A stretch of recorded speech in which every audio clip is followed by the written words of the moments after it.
I'm Chris Powers from Rush Church of Christ. My text is James 4, 1 through 10. Do y'all ever wonder why there are wars in the world, murders, thieves? Why do all these things happen? All these things happen is because of our desires.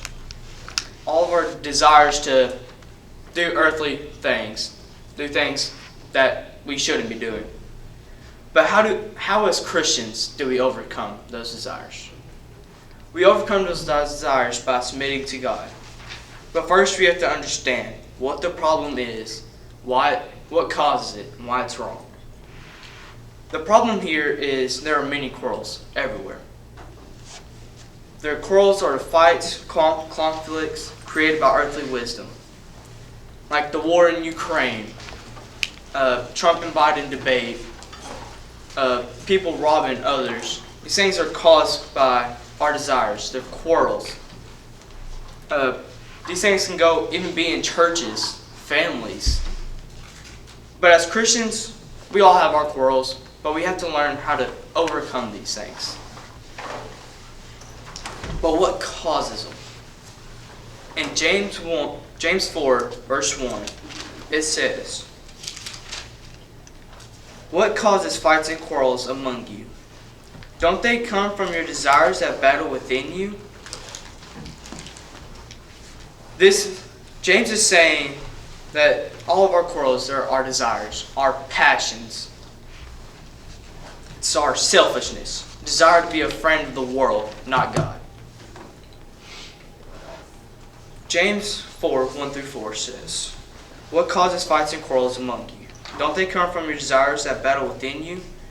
You want something but don't get it.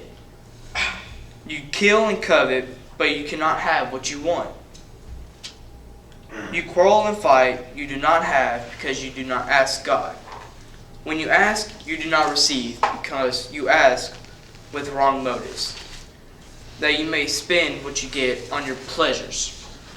You adulterous people, don't you know that friendship with the world is hatred toward God?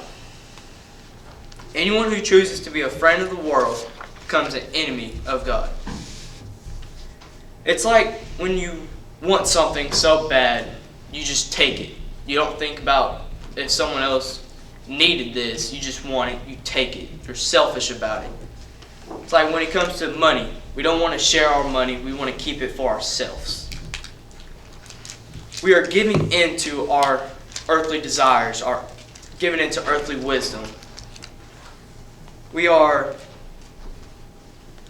doing this for the wrong reasons.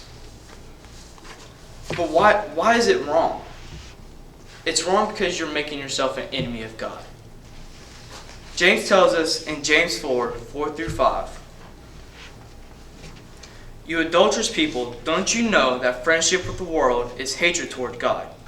Anyone who chooses to be a friend of the world becomes an enemy of God.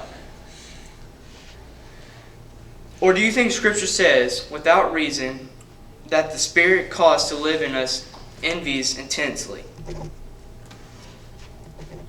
This is meaning like you're a friend of the world, you have hostile behavior against God. You choose to go away from Him. You choose to just do what you want, not Him. Examples of this is murders, adulterous people, thieves, terrorism, and even abuse. These people have become an enemy of God because they have decided to give in to their desires to do these things. All these things have been acted on because of our desires, our quarrels, our choice to be a friend of the world and not God. But as Christians, we need to learn not to be selfish. We need to learn to love, help, and welcome others. Not just ignoring them, not just walking past them, just not being selfish. But how do we show the love, the help, and the welcome? Well, we can show love by caring for them. We can give them a jacket if they're cold. We can give them some money just for some food, or just give them some of your food. And that's also how we help them. But how do we welcome them? We welcome them by inviting them into our homes, our churches. giving them a place where they can worship God, be with Him, not just out on the streets or just in bad places. One example I have is we watched a movie called Sound of Hope. There was all these kids that had nowhere to go. They were in bad situations or their parents abused. They left. Well, this church in Possum Trot, Texas, 1997, they adopted these kids because they knew that God called them to do this, to help those.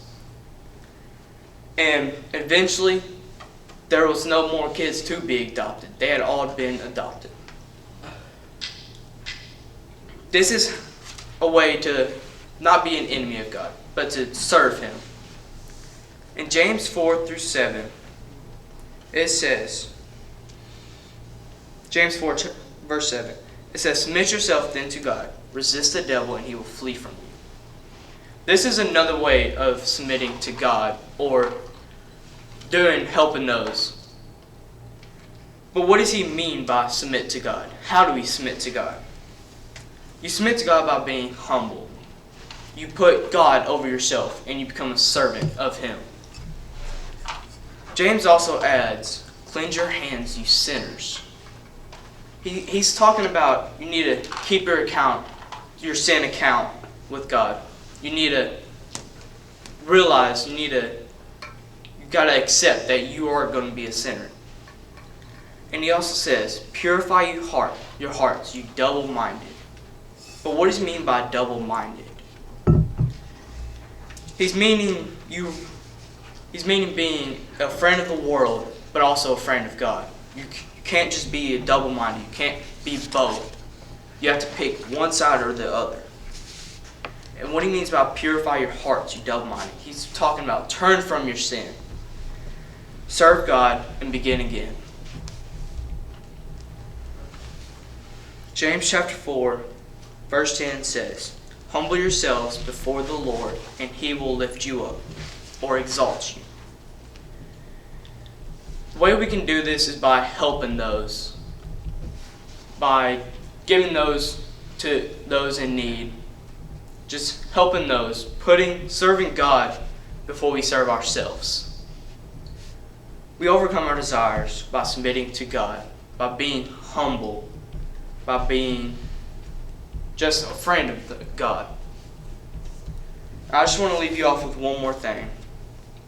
Are you an enemy of God, a friend of the world, or are you a friend of God? That's it.